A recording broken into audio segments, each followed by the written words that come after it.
Hi friends, welcome back to my channel. இன்னைக்கு நம்ம என்ன ரெசிபி பார்க்க போறோம்னா ஒரு பிரேக்ஃபாஸ்ட் ரெசிபி தான் பார்க்க போறோம். அதுவும் leftover idiyappam plus chicken curry வச்சு எப்படி ஒரு அருமையான கொத்து இடியாப்பம் செய்யலாம்னு தான் பார்க்க போறோம். இந்த ரெசிபி ரொம்ப சிம்பிள் and easy பட் ரொம்ப டேஸ்டியா இருக்கும். கண்டிப்பா இந்த ரெசிபி எல்லாரும் ட்ரை பண்ணி பாருங்க. அதுக்கு முன்னாடி என் சேனலை யாரும் சப்ஸ்கிரைப் பண்ணலனா kindly subscribe பண்ணிக்கோங்க. அப்படியே bell icon-ஐயும் turn on பண்ணிக்கோங்க. இப்போ வாங்க நம்ம அந்த வீடியோக்குள்ள போலாம்.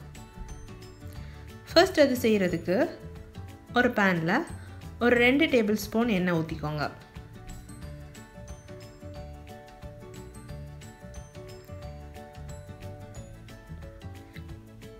அதுல இப்போ ஒரு டேபிள்ஸ்பூன் வந்து ginger garlic paste ஆட் பண்ணிக்கோங்க. கூடவே ஒரு ஆனியனை நல்லா சாப் பண்ணி அதையும் சேர்த்துக்கோங்க. சேர்த்து நல்லா வதக்கிக்கோங்க.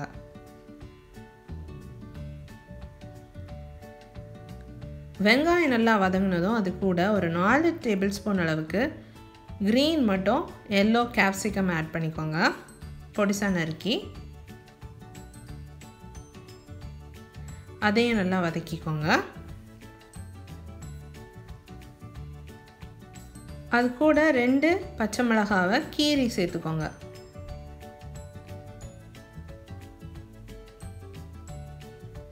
ஒரு தக்காளியை பொடிசா நறுக்கி சேர்த்துக்கோங்க.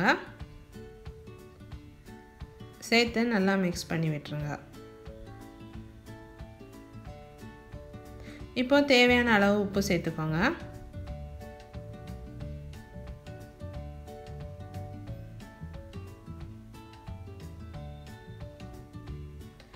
கால் டீஸ்பூன் மஞ்சள் தூள்,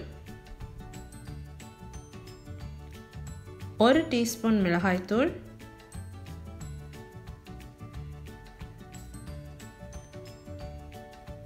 1/2 டீஸ்பூன் கரம் மசாலா தூள் சேர்த்து அதோட ரா ஸ்மெல் போகிறது வரை நல்லா குக் பண்ணிக்கோங்க. மசாலாவோட ரா ஸ்மெல் போகிறது வரை குக் பண்ணிக்கோங்க. மிடில் இப்போ நம்ம வந்து முட்டையை அடித்து ஊற்றிக்கலாம். நான் இன்றைக்கி 2 முட்டை எடுத்திருக்கேன். 2 முட்டையும் நீங்கள் மிடில் அடித்து ஊற்றிக்கோங்க.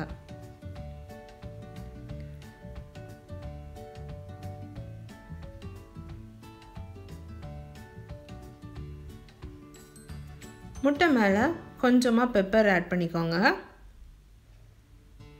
அதே மாதிரி முட்டைக்கு தேவையான அளவு உப்பு கொஞ்சமாக சேர்த்துக்கோங்க. சேர்த்து நல்லா வதக்கிக்கோங்க.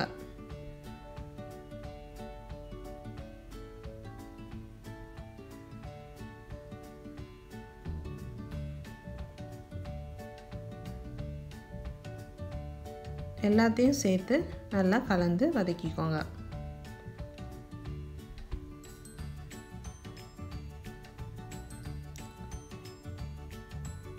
இப்போ அதில் நம்ம வந்து லெஃப்டோவர் சிக்கன் கறியிலேருந்து சிக்கன் பீசஸ் மட்டும் எடுத்து அதையும் இது கூட ஆட் பண்ணிக்கலாம். நான் இன்றைக்கி 1 கப் சிக்கன் எடுத்திருக்கேன். இது வந்து ஆப்ஷனல் தான். தேவைன்னா ஆட் பண்ணிக்கோங்க, இல்லைன்னா வேண்டாம். ஆட் பண்ணிவிட்டு அதையும் நல்லா மிக்ஸ் பண்ணி விட்டுருங்க. ஃபைனலாக அது கூட வந்து நம்ம இடியாப்பத்தை சேர்த்துக்கலாம்.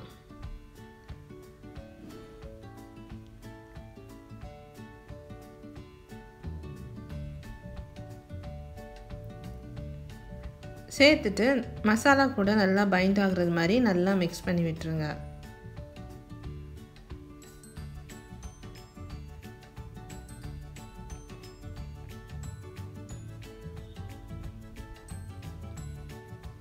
கடைசியாக இறக்குற டைம் கொஞ்சம் கொத்தமல்லி தழை சேர்த்து ஸ்டவ் ஆஃப் பண்ணி இறக்கிடுங்க.